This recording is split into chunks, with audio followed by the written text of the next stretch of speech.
How are you? I'm doing well. How are you doing? Very good. Thank you so much for being our first guest for our STEM inspired dreams. STEAM, sorry. I'm so used to saying STEM. I try to incorporate Mhm. some STEAM in there.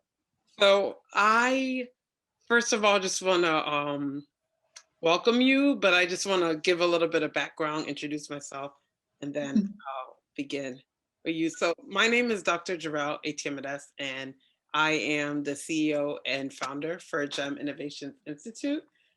And at GEM Innovation Institute, we provide STEM and STEAM education platforms for K through 12, as well as undergraduates and professional development for undergrads and graduate students, and just mostly to promote and promote STEM education for K through 12 so that they know that there are so many possibilities in STEM and STEAM, and to encourage them to possibly pursue that as their career path. And so I was always been very, very passionate about STEM education since I was young, like really young, um, 8 and 9, and my whole career have been involved. I also was a full-time professor at George Mason University in mechanical engineering department, and I worked at three government labs. I worked at the FDA for 2 years, and I worked at the Army Research Lab for 3.5 years.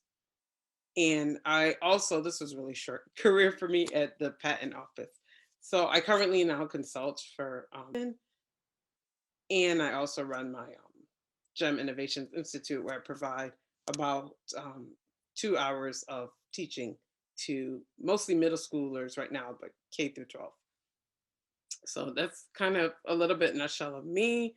And I just want to welcome and introduce our first guest. And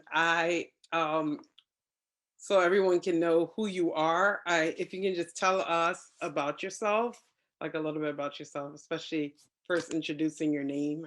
Her name is Kristen, right? Yes. Yeah, that's correct. My name is Kristen Bush. My background is in chemical engineering. That's what I got my bachelor's in. And that experience led me to want to pursue a master's degree in energy systems. I always was interested in figuring out ways to develop alternative fuels. And so from chemical engineering and then into energy systems, I've always tried to find good learning environments where, I can see maybe things that I'm missing or concepts that I may not understand as well. So yeah, that's just a brief introduction, but I'm happy to be here and thank you for having me. And I'm looking forward to the discussion today. Wonderful. Thank you so much, Kristen. It's really fascinating that you study chemical engineering. So you said chemical engineering made you want to pursue a master's in energy. Is there any like certain areas of chemical engineering that made you want to study energy for your master's program? So when I went into my curriculum for chemical engineering, I came in wanting to work on alternative fuels and work energy related projects. Right. I didn't know I exactly wanted to do energy until a bit later in high school. Um, and so my physics teacher at the time, he really encouraged both my sister and I, because she also went into chemical engineering, but he encouraged us to attend a event for girls in STEM, and it took place at Harvey Mudd. Um, so that program, they really took time to introduce all of us to different engineering concepts and gave us cool hands-on projects that we could do just to get us more familiar with some of the work that engineers do. So that was really exciting. That was really exciting for me to be a part of, and I gravitated more towards chemical engineering because in my mind I thought, oh, I might be able to do really cool experiments, have some cool hands-on projects. So eventually found myself in chemical engineering as an undergrad. Um, and then I think through the curriculum, I know every school has different curriculums for chemical engineering. Ours was a bit more suited for refinery operations.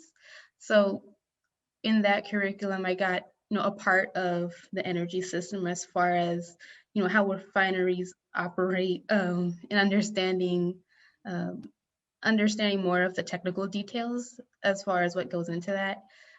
So because the curriculum was, it favored one part of the energy system, I tried to get more experience with extracurriculars and projects as an undergrad. One of those being, looking at algae, and the other one was looking at hydropower. But with those projects, it made me want to learn more about the energy system as a whole, only because I knew that that was information that I was craving. But there were times where I didn't exactly know how to go about finding it. And so, like with that undergrad research experience, You're lost. and that was with the Lewis Stokes Alliance for Minority Participation. That one was helpful because it really introduced me to graduate school. How do you get in? What do they look for? So that experience was really valuable for me, and that was really what initially got me interested in graduate school. And so, like, knowing that I wanted to learn about energy, I looked at a few different programs that had graduate programs that were focused on that. So eventually found myself at UC Davis, where I'm finishing up my studies right now with my master's in energy systems. So it's kind of a full circle story, but it was interesting getting to this point. But I'm glad that I've had all those different experiences to lead me at this point. Oh, that's wonderful. That really lends into my next question. So it was more like who encouraged you, or was there like a role model or someone who made you really want to study engineering? And I think you got a lot of that with having hands-on experience, definitely as an undergrad. What made you go into your master's and applying to graduate school, and you had a lot of training too. So was there one person, or just maybe of like different things that really made you decide? There were multiple people that I think encouraged me in that direction. The first person was probably my physics teacher in high school. I was one of those students, like a lot of engineers, who enjoyed math and science. So I enjoyed chemistry and getting to learn about algebra, different classes that I was in. So that kind of lent itself to wanting to learn more about how I could apply that as far as what kind of career I could have. And so my physics teacher was the first person that I think really introduced me to thinking about engineering. I had another a math teacher in high school as well, but he tried to encourage my sister and I to go more into the medical field. Mhm. Oh, you should become doctors, but I was like, I don't know if that's for me. But having that direction from my physics teacher and getting that good introduction to engineering was a really big factor in what led me to pursuing that undergrad. And then as far as what encouraged me to go to graduate school, the research that I was able to do, especially the research related to algae, that one was really interesting because that was the first time that I saw myself, in a devoted lab for research. And then, it was a good opportunity to work with other students that had similar interests to me, and getting to learn from a couple of the other graduate students that were in that lab. That really allowed me to see myself in that kind of environment, and gave me the confidence to know that I would be able to succeed in that kind of environment. And there were people that would be able to encourage me through that. Right. So with that, and then LSAM, like I mentioned earlier, that really pushed me to think about graduate school more seriously. Although that wasn't until um, later on in my undergraduate journey. Um, those experiences were what I needed to, really pursue that dream. No, that's wonderful. That I like. I always think, experience is the best teacher. And especially, I had a very similar career path to you as far as like having my both physics but also biology because I studied biomedical engineering for undergrad and then mechanical engineering for my master's and PhD. But my PhD research is biomechanics and biomaterials. So I had science teachers in my high school who really pushed and encouraged me. I mean, I was always interested in math and science anyhow before even high school, but getting that extra experience and doing so well in the sciences. So I took biology in freshman year, and then sophomore year I took chemistry, and I didn't take physics until my junior year. But because I liked bio so much, I took AP bio my senior year, and so I got those college credits like early on.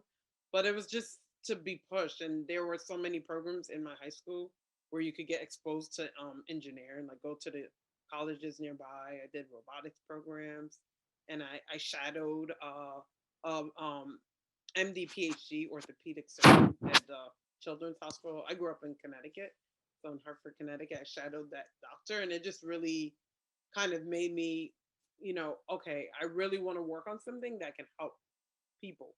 All right, so that's why I chose the biomedical engineering. I really wanted to work in the engineering field where I could make a device or I could do something to help someone who was either injured or born with some type of disease.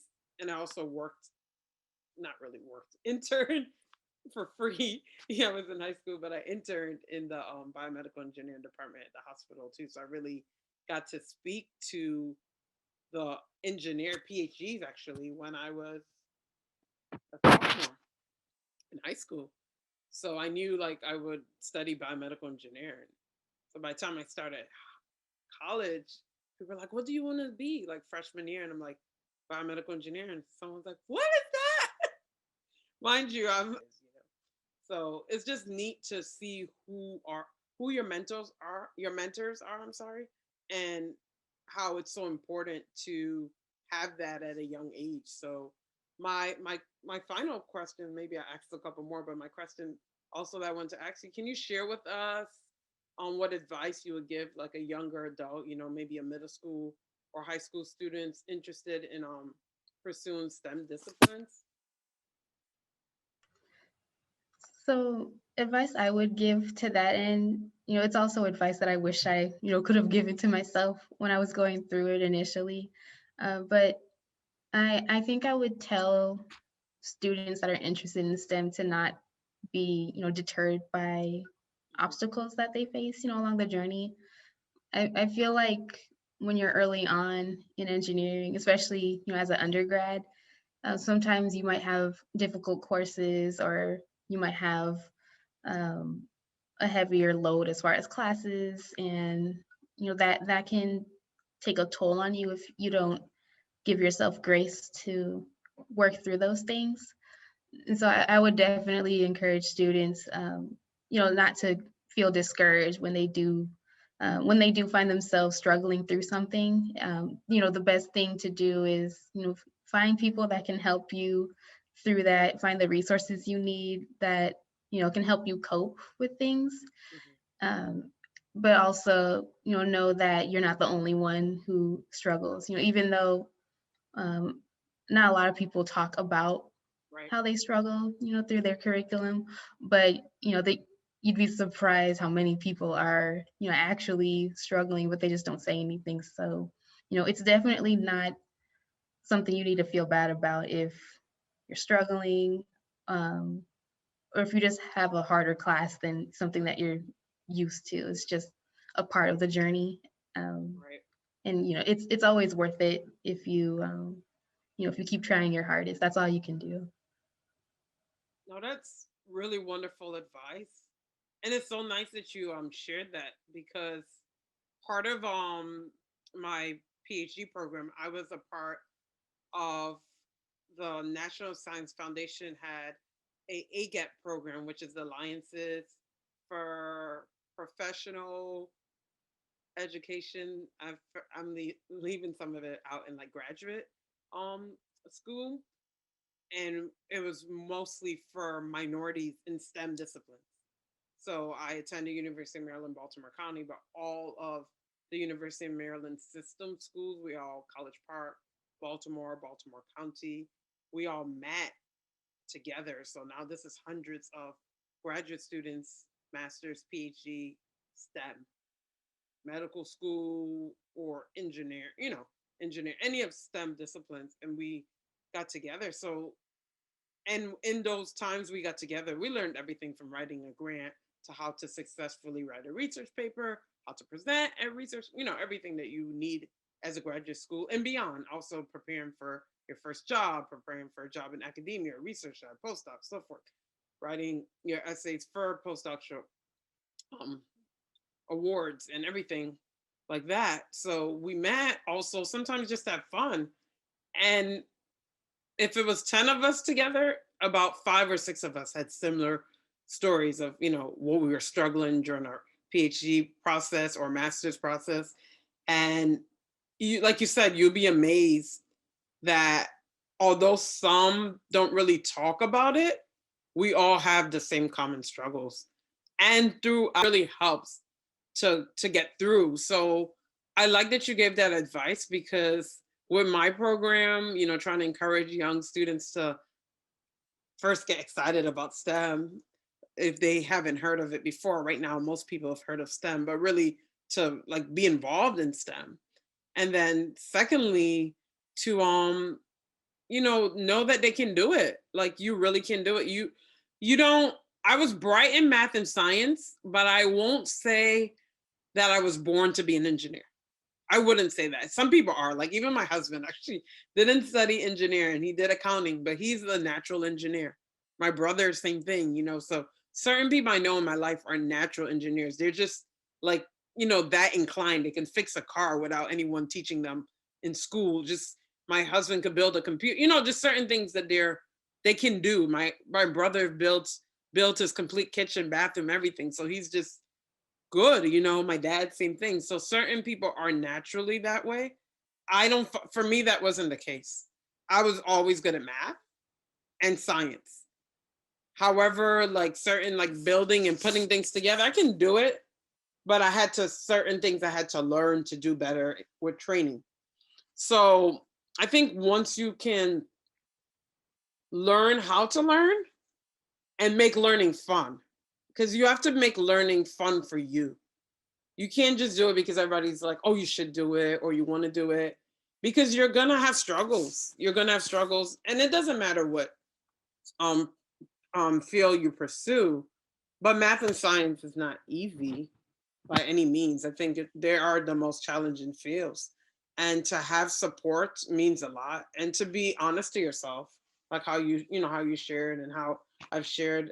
I think students, if they can hear that more from especially you, they look at me, I'm young, but you're younger than me. So to hear from someone who's also younger, because you're the same age as my oldest niece, my parents' second grandchild. Um, but so, because I have a lot of older siblings. But anyways, make a long story short. So I think, just like having those messages passed on to the younger generation is so important. I still also want to just ask you, like, what would you say if you had to describe what engineering meant to you in probably just like 5 or 6 words? Like how would you describe it? I mean, you could use more words than that if you needed to, but like how? Hmm. Mhm. If I had to pick 5 words, I would say it's difficult but rewarding. That's how I would try to describe it in a nutshell. Like you were saying earlier about like the weed out courses, I had I had a hard time in a weed out course like early in my curriculum, and for me it was hard um, because obviously I'm taking the course with my sister as well. We're all trying to follow the same curriculum. So seeing other people that were having an easier time with the course, and comparing myself to how they were performing, Because there's so many exams that I took, and then going into it, I felt like, oh, okay, I think I understand this concept well enough. Like I've done some practice problems and whatnot, so I think I'm good. Then I go to take the exam, and of course you get the results back, and then it's like, oh, didn't do as well as I thought. But yeah, that experience, I always think of it as kind of my mid-major crisis, because that was the first time I think I was seriously considering switching out of chemical engineering. Because there's always those moments of doubt. You think that it's not for you, and you think because you're struggling, then you're not supposed to be there, and that's completely not the case. I know people who started out in chemical engineering and maybe switched to other disciplines, and that's fine too. I think what engineering does, for anyone that goes into it, is that it kind of shows you or helps you to realize what it is that you're looking for exactly. I agree. In some Mhm. like in some cases, um, you realize that you have different skills that can be applied to a lot of different careers. I think engineering offers a lot of critical thinking skills as well. So I think the rewarding part of engineering, although it has its difficulties, is that it opens you up to a lot of possibilities that help you explore your interests and help you see what you're really capable of, regardless of the struggles you do have. But Because you're I, constantly I challenged. That yeah. challenge really, it doesn't keep you comfortable. Mhm. Because you're like, oh my gosh, I have to study for 5 exams this week, and none of them are Mhm. easy courses. So it's just you're constantly challenged, and it really having that really just changed. You grow so much. I can't even imagine how much Mhm. I've grown, like from the time I started engineering to now. So wow. But I'm sorry to you were saying something else. Sorry. Oh no, you're fine. You're good. Yeah, I was just thinking back to, um, I guess everything that I experienced going into engineering. I think going into it, I didn't know exactly what I was getting into, but looking back and seeing what came out of that, I'm really happy that I made the decision to stick with engineering, and I'm glad I could leverage those experiences to move me closer to kind of the dream career that I'm hoping I can start building now. And I just want to encourage other people that find themselves in engineering or STEM discipline or STEAM. Just keep going, and I think as you go along, you'll figure out what's right for you, and you'll learn to do what's best for you, regardless of the type of situation that you're in. Yes. And that again is a perfect answer because I'm just thinking of so I had a good mentor at UConn who said, you should be a chemical engineer. My mom, chemistry was her favorite subject. And I thought about it for one time. I was like, no, I think I'm more leaning on the biomedical side. On what you said earlier, with engineering, what's so cool about it, it really does give you phenomenal critical thinking skills that I don't know if you studied something else in college, you would have gotten all of those critical thinking skills. And you can use that for anything. I mean, engineering to me is one of the few disciplines where people they go into medicine, they go into law, MBA. I mean, a whole gamut of different disciplines that people study just from engineering because it really not only does it challenge you, you're always constantly thinking outside of the box and you're solving problems constantly. In math, you're solving problems, your engineering courses, science courses, even like new ideas. And I just remember business administration. It was just a lot of things that I was reading, in your profile on Instagram, like, oh, we seem to have, some things in common. I just remember like when I was at that stage and I'm like, let me ask her, I hope she accepts. And plus a huge chunk of my business is to promote engineering to younger students. And so I've done many years of mentoring. I still mentor. I have my younger student who I started mentoring when she was a sophomore in high school, and now she's a sophomore in college, following my footsteps. She did go to University of Connecticut. Her mom and I met in college. She went to University of Connecticut. The mom had her when she was in college, so um, a little bit younger. But anyways, make a long story short, she's studying biomedical engineering. But it's just nice to see where you came from, like, and how to see how students are progressing. So I just commend you. Continue doing what you're doing, both you and your sister. And thank you so much for being a guest on this series that I hope to continue at least once a month, having another woman engineer, woman scientist just share her story. So thank you so much, Kristen. And Thank you for having me. This was great. you're welcome. Have a great day and the rest of your week. Take care, okay? All Thanks. right, you too. All right. Bye. Bye. Oh, that was wonderful.